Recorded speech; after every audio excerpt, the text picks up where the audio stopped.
롯은 죽은 남편의 채무로부터 구원받아야 할 채무를 해결해 주어야 할 책임이 있다. 그 채무를 롯은 보아스에게 시집을 감으로써 갚을 수 있었다. 죽은 남편에 의해 부여된 책임을 이행할 수 있었던 것이다. 죽은 남편은 하나님의 형상과 영광이므로 실을 가져다가 이 땅 위에 펼쳐야 하는데 자기가 죽어버렸으니까 못할 것이 아닌가. 그런데 그것을 대신해주는 사람이 누구인가? 바로 자기 아내다. 아내밖에는 그것을 대신해 줄 자가 없다. 한국의 관념으로는 부부가 결혼하면 한 몸이라고 하지만 이혼을 한다든지 죽어버린다면 남남이다. 그런데 이스라엘 사람들은 남편이 죽어도 남남이 아니다. 영원히 그 남편의 아내가 되기 때문이다. 이 채무를 이행하지 않으면 빚쟁이가 된다.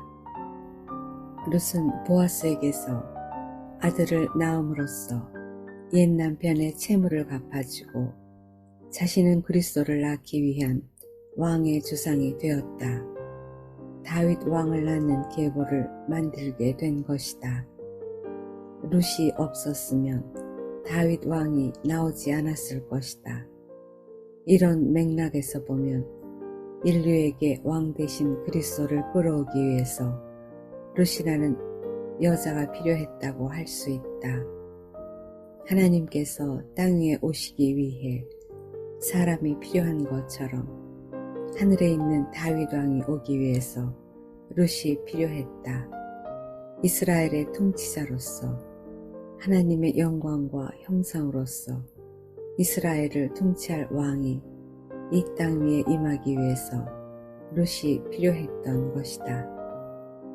그러나 롯 스스로는 아무것도 할 수 없었다. 사람은 밭과 같다. 밭은 모든 것을 생산할 수 있는 조건을 가지고 있지만 씨가 없으면 아무것도 할 수 없는 것이다. 여자는 분명히 아들을 낳을 수 있는 조건을 가지고 있지만 남자가 없으면 전혀 아기를 낳을 수 없다. 그런데 롯은 보아스를 만남으로써 이런 위치와 자격을 얻게 되었고 하나님을 우리 왕으로 끌어내리는 통로가 되었던 것이다. 이 여자가 없이는 우리가 다윗 왕을 만날 수 없고 누릴 수 없다. 다시 말하면 그리스도가 우리의 왕이 되기 위해서는 롯이 꼭 필요하다는 것이다.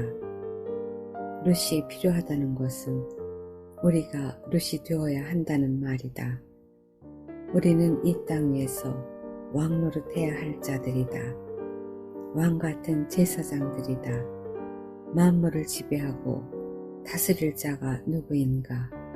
그는 왕이다. 왕을 낳기 위해서 롯이 필요했다. 그러면 왕이 되기 위해서는 무엇이 필요한가? 역시 롯이 필요하다. 그러므로 우리가 먼저 롯이 되면 그 다음에 왕이 될 수 있다.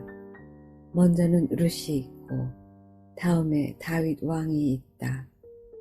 우리가 먼저는 롯이 되고 다음에는 왕이 되는 것이다. 우리는 원래 어떤 신분이었는가? 모압 여인과 같은 신분이었다. 버림받은 자였다.